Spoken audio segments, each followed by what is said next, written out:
Right, that's enough electronics at the moment. I think it's time for a pudding, a blue colour trash instant cookie pudding. Watch this. So you suddenly get the urge for a hot, sticky pudding. But all you've got are some random cookies in the house. Ginger snaps particularly good, but bourbon creams and custard creams are also very good. So take a couple of the biscuits, cookies. Oh, that one's already pre-fragmented, but that's fine, and break them into a bowl. I should move some of this electronic stuff out of the way, shouldn't I? I'll use this intact one. So you want to get a couple of them and break them in. As many as you want for as much as you want. And then get milk and just add some milk just to basically cover the bits of cookie. That'll depend on the size of bowl. And it doesn't look that appetizing yet. So what I'm going to do now is I'm going to microwave it for about a minute. I'll be back shortly.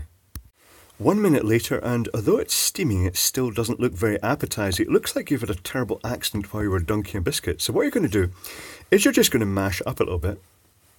And then, once you've spread it about in there to mix it up, you're going to put it back in the microwave and you're going to watch it carefully and give it maybe between 30 seconds to a minute. I'll tell you how long that takes. I've forgotten how long it normally takes. Again, it will depend on how much you're putting in and how much powerful your microwave is. But I'll be back in a moment, and the point you want to stop is when it starts sort of frothing up a bit. So I'll be back shortly. So just over 30 seconds later, and it started puffing up and ballooning out because it's all mixed, and the flour has now merged with the milk.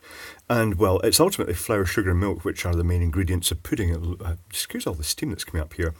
And as this cools down, it will start to thicken and it will form a sort of like a doughy pudding consistency. And at the moment it's molten hot, but once that's cooled, it actually makes quite a pleasant it makes a pleasant pudding. It's just basically like a sort of creamy chocolatey dessert, or a vanilla dessert if you use the custard creams, or a gingerbread dessert if you use the ginger snaps. It's a very simple way of producing a hot pudding very quickly. So now it's cooled to an edible temperature.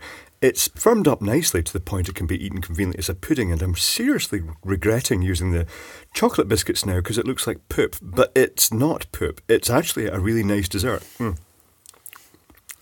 tastes like a typical chocolate pudding would taste. It's actually very good. And as I say, it only takes about, say, 2 or 3 minutes to make this. So it's very, very fast, just if you get the urge to have something hot as opposed to just having a couple of cookies. So it's a good result. I quite like this.